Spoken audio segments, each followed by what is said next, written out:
Voici Noël. Ô douce nuit, l'enfant est là qui nous sourit. Des paroles bien connues et pourtant le sens véritable de Noël semble se perdre. Un clip de R&B ouvre le débat. Jean-Louis donne quelques pistes de réflexion. Avec Hélène, on part pour fêter Noël en Chine.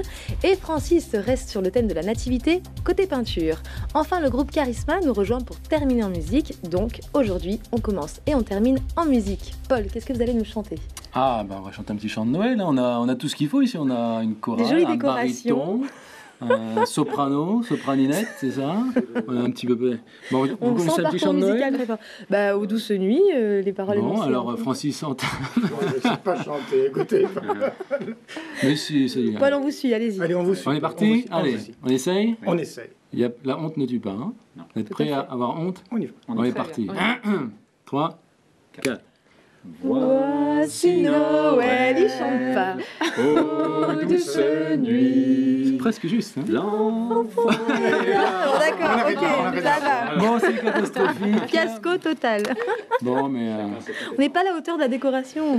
C'est vrai, puis on pourrait quand même décorer un peu plus aussi le plateau. Bon, elle veut pas que de gens timides sur ce plateau.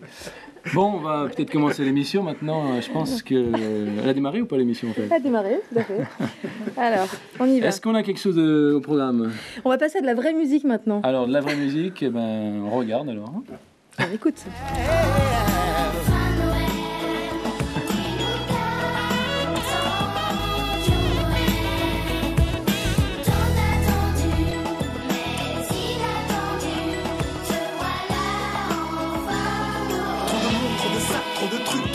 Trop de stress, trop de fou, trop de jouets, trop de tout. Les super, les hyper marchés, on leur lumière déclenchée. C'est l'enfer pour bien te faire cracher. Frère, faut tout acheter. C'est ça Noël, j'ai plutôt l'impression que je viens de me faire crocheter.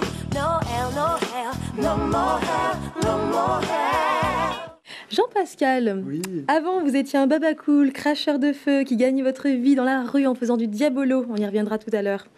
Thomas, vous débutez votre carrière musicale très jeune dans les Fabricants de Joie, qui seront bientôt nos invités. Et c'est ça qui vous donnera goût à la scène, au studio d'enregistrement. Et en 97, Charisma voit le jour.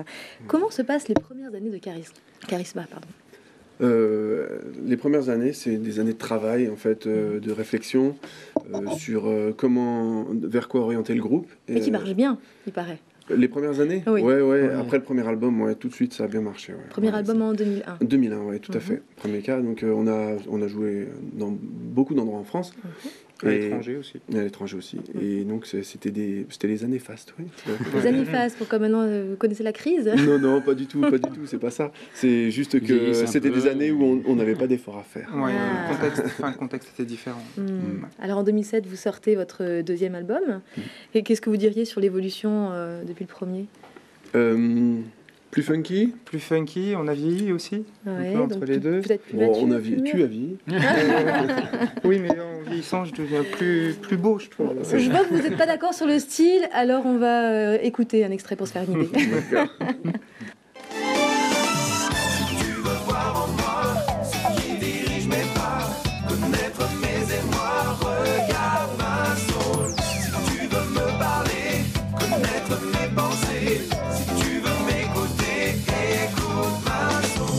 J'ai mis ma confiance en toi. Oh.